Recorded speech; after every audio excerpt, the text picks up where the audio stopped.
It's been awesome. Back in 2022, I decided to stay in the United States and try and play arena football.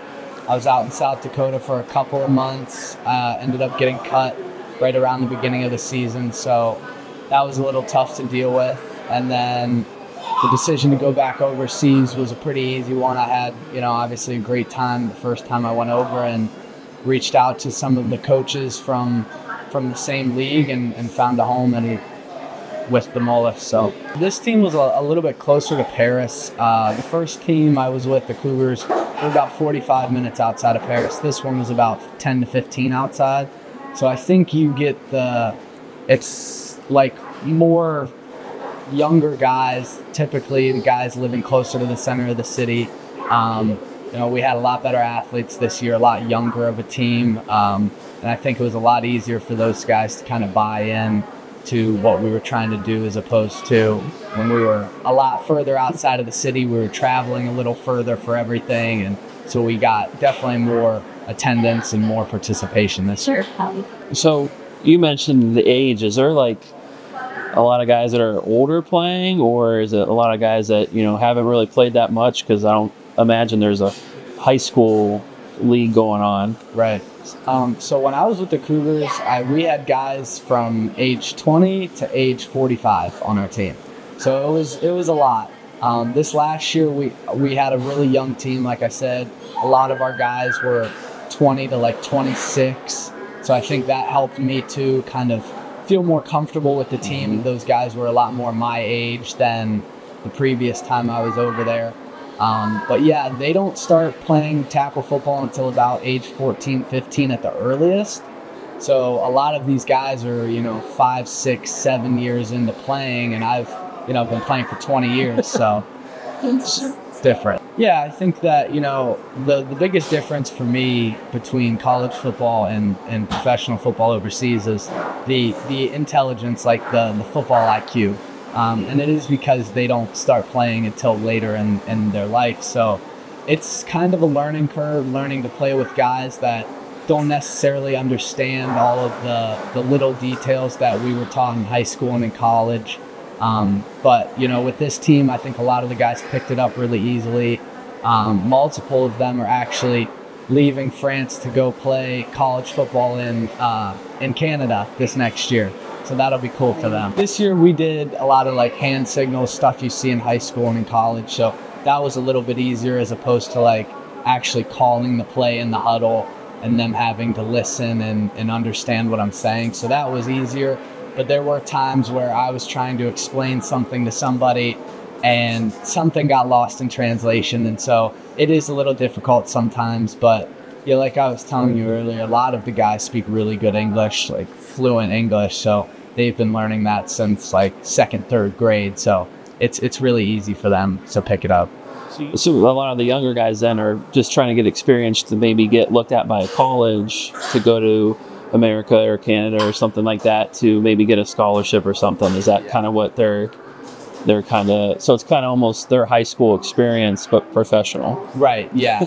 And it is very similar. Like we had, like I mentioned, a couple guys that are going to go play in Canada.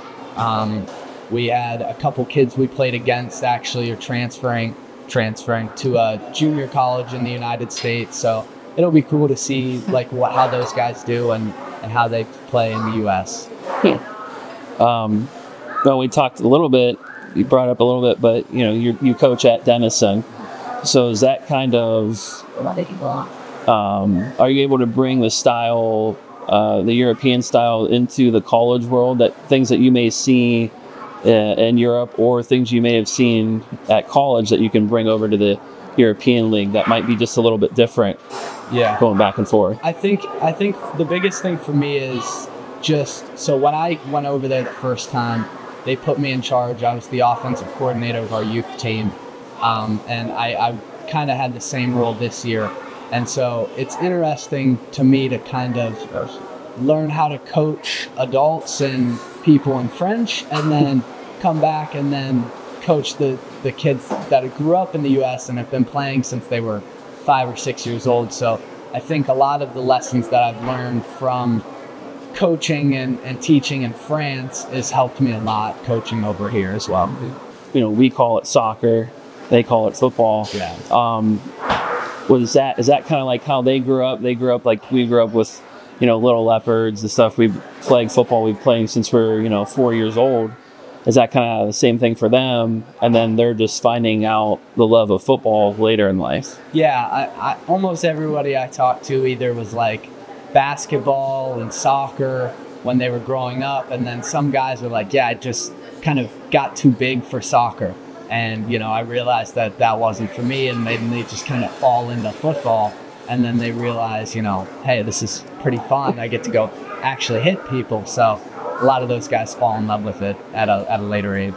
And I'm sure some of the bigger guys, like the linemen, with the footwork with soccer probably really helps them to be pretty quick on their feet. Yeah. The size of the linemen, I was kind of, when I went over there, expecting them to be a little smaller, but they've got some huge guys over there, and almost all of them are just tremendous athletes. So it is a little difficult sometimes trying to get away from some of those guys because they move really well, but altogether it makes for a much more fun experience. Having an MVP season, did you know, like as the season was going, that you were going to be up for the award? How does that kind of work over there? Is there like a voting thing, or like how does that unfold? Yeah, so about halfway through the season, I was approached by one of the federations, one of their representatives, and he told me like, hey, you're having a great season, like you continue on, like we're sure that you're going to be up for the MVP. And so how they do it is they do an import MVP, and then they do a French MVP along with a couple other awards. And so the import MVP is kind of usually just the guys coming over from the U.S. And this year it was me, 2 other quarterbacks, and a tight end. And so the voting process, they do 30% fan vote, 30% like federation vote, and then 40% coaching vote. So I think, and I think the biggest reason, one of the biggest reasons is, you know, not a lot of the French teams have French quarterbacks. And so typically when you think MVP or like Heisman, like it's all about the statistics. It's all about who scored the most touchdowns, not necessarily who was the best player. So I think they kind of differentiate it for that reason as well. I mean, the French MVP was, in my opinion, he's the best player in the league. He's a defensive back who also plays receiver. He's a kick returner, punt returner, and he's an incredible athlete. He's one of the best players in France. He's, you know, on their French national team. I believe he's one of the captains. Like, he's an incredible player. So it's just nice to see like those guys get that recognition that they deserve as well. When I graduated college, I went over to France immediately. But I always knew that I wanted to get into coaching. So when I got back, I was in talks with actually the coach that had recruited me to Muskingum, and then when I transferred to Ohio Northern, he was actually coaching at Ohio Northern as well. So I talked to him a little bit. He helped me get in at Denison because he was then at Denison as well. And so that's kind of how I got into Denison. He's now since moved on. He became the defensive coordinator at Lake Erie College, and then he was there for like 3 months and then got hired by the Tampa Bay Buccaneers. So now he's coaching in the NFL. His wife coaches at the University of Navy. She's an assistant volleyball coach. So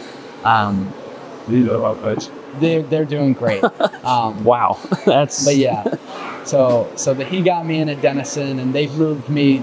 So last year I was with the safeties, outside linebackers. They've moved me to receivers coach this year. So a little bit more responsibility, but a little more familiar for me to be on the offensive side of the ball rather than the defensive side. So you coach linebackers and safeties, and now you're going to be coaching receivers. Is that kind of where you want to be? Do you want to be a quarterbacks coach? Do you want to be like the OC or like an eventual head coach for a program? Like, where, coaching wise, where would your dream fit be? Yeah, I think ultimately, as long as I'm on the offensive side, I feel pretty comfortable there. Receivers, running backs, quarterbacks. I would like to become an offensive coordinator. I think that's my favorite part of football, is like the strategy behind it and trying to understand what the defense is doing and what we need to do to counter that. I've talked with a few head coaches since I've been coaching, and it just seems like it's a lot of administrative stuff versus football stuff. So I'm not sure if I do want to get to that head coaching position, but I think offensive coordinator, quarterbacks coach, I think that's kind of where I would like it the most. Yeah, so it hasn't come out yet, but I re-signed with my team for another season, so I'll be going back over in the spring, which will be a lot of fun. But I think that's probably going to be my last year over there, just because the way Denison has structured their coaching staff. I'm currently part-time, so they only pay me from the first day of fall camp to the last game. So anything other than that is just kind of me offering my time up for free.